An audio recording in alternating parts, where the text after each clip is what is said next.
Assalamualaikum warahmatullahi wabarakatuh. Saya dari kelompok 4 ingin presentasi pendidikan agama tentang tasawuf, etika, akhlak, dan moral.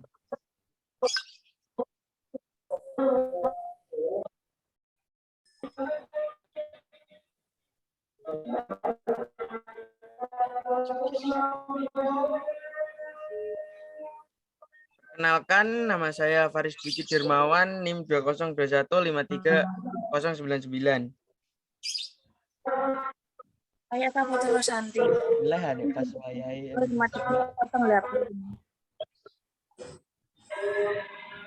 Perkenalkan, nama saya Bayu Pratama, nomor NIM 2021531114.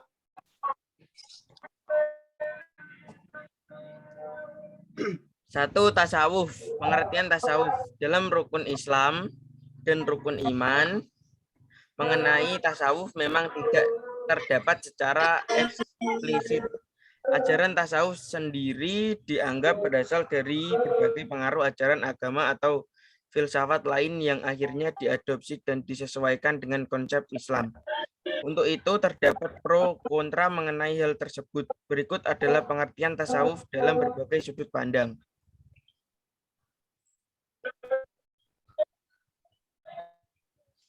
Pengertian secara etimologi. Satu, pengertian menurut etimologi.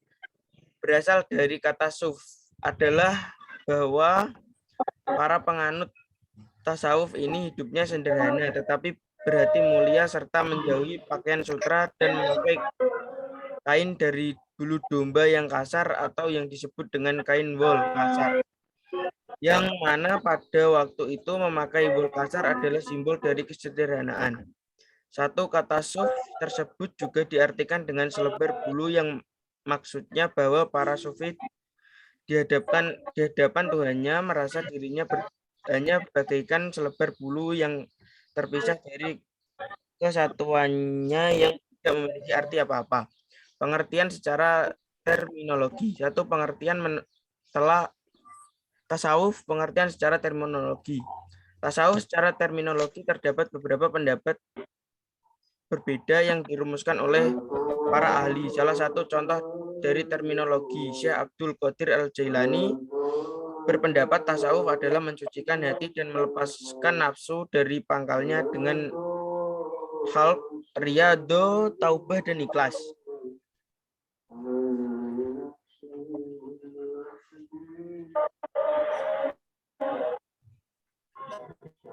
Pengertian tasawuf secara umum. Pengertian tasawuf secara umum, tasawuf adalah ilmu yang dapat memperbaiki hati dan menjadikan semata-mata untuk Allah dengan menggunakan pengetahuan yang ada tentang jalan Islam.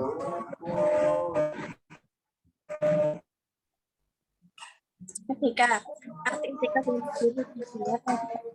harus berbeda sesuai dengan kebutuhan. Menurut para ulama, etika adalah ilmu yang menjelaskan arti baik dan buruk, menerangkan apa yang seharusnya dilakukan oleh manusia, menyatakan tujuan yang harus dituju oleh manusia di dalam perbuatan mereka, dan menunjukkan jalan untuk melakukan apa yang harusnya diperbuat.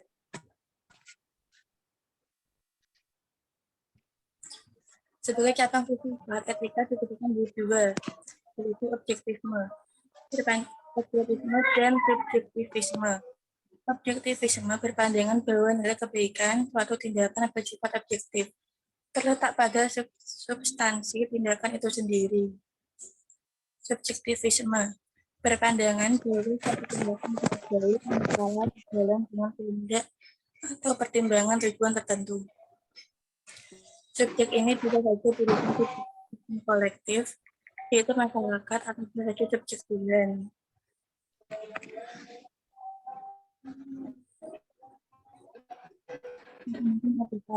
Satu, etika deskriptif. Yang berbicara mengenai fakta, yaitu mengenai dan pengetahuan manusia terkait dengan situasi dan realitas yang membudaya dalam kehidupan masyarakat. Dua, etika normatif. Etika yang memberikan penilaian serta himbauan kepada manusia tentang bagaimana harus bertindak sesuai norma yang berlaku. Tiga, akhlak. Pengertian akhlak.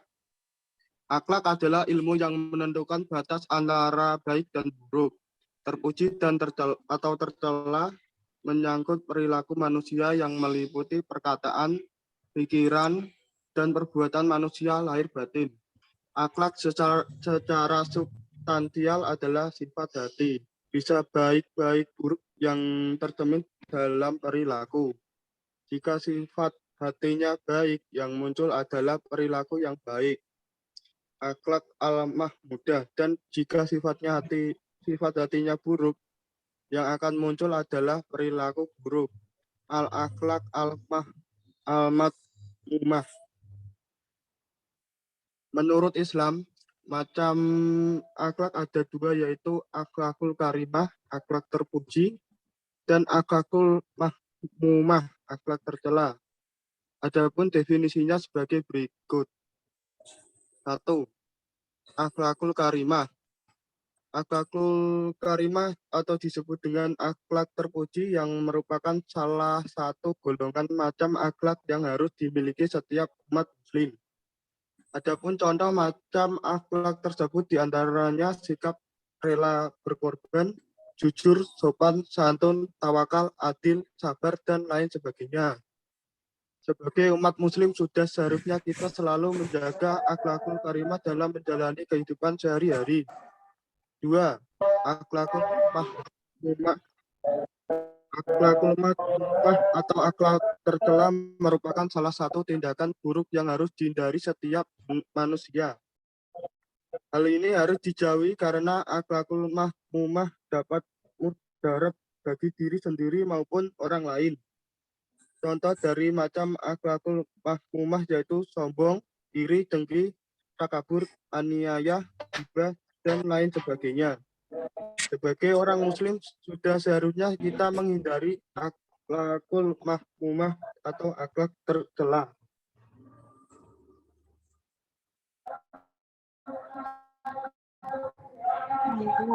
Moral adalah perbuatan atau tingkah laku atau ucapan seseorang dalam berinteraksi dengan manusia.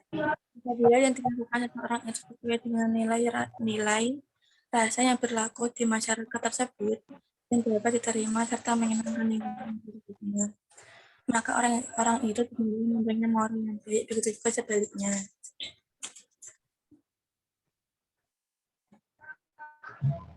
Tujuan moral. Ada pun beberapa tujuan dan misioner lainnya. 1. Untuk menjamin terwujudnya berkat dan martabat pribadi seseorang.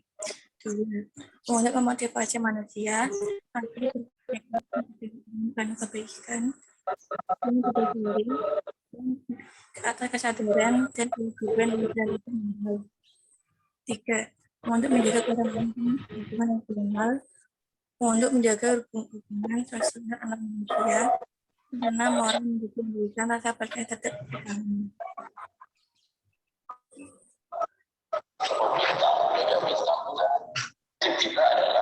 Jika ada yang mau ditanyakan, silakan bertanya di kolom chat. Hanya membuka 3 pertanyaan tercepat. Terima kasih.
silakan Nur.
Kawan-kawan telat.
Saya akan menjawab pertanyaan dari Mas Fahrino. Sebutkan dan jelaskan kegiatan apa saja yang mampu mendorong seseorang untuk bisa mengikuti ajaran tasawuf. Berikan alasannya. Zikir dan selalu mengingat kepada Allah. Ikhtiar dan terdiam di dalam masjid dan bertadarus. Alasannya untuk lebih mendekatkan diri kepada Yang Maha Kuasa.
Saya akan menjawab pertanyaan dari Mas Gibran yang dimaksud objektif tadi apa dan contohnya.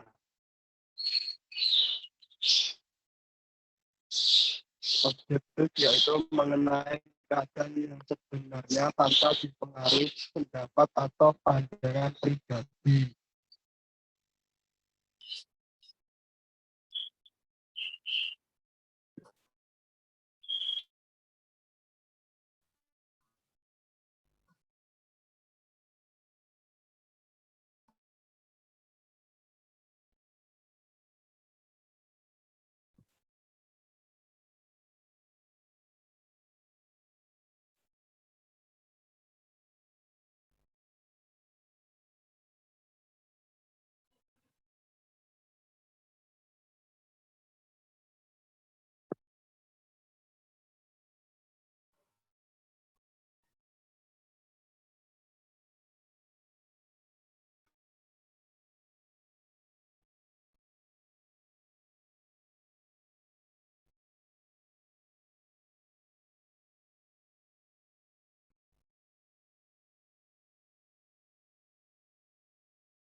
Saya akan menjawab pertanyaan dari dasar.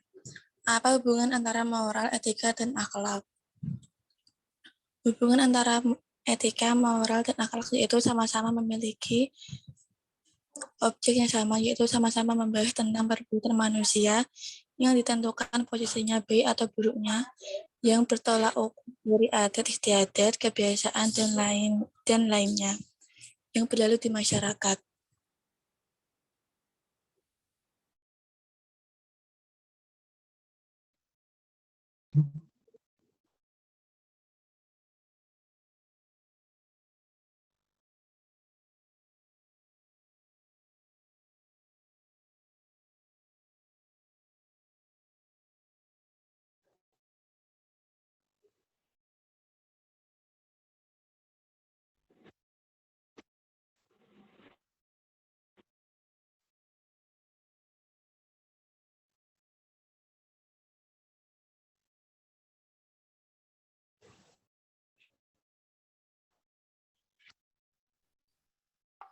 Sekian presentasi dari kelompok saya, kurang lebihnya mohon maaf. Wassalamualaikum warahmatullahi Maaf, Mas. wabarakatuh. Mas, maaf. Pertanyaan saya kok belum dijawab ya, Mas? Udah 3, Mas. Mohon maaf, Mas. Oh, saya pertama, Mas. Nggak tahu, Mas, aku, Mas. Oke.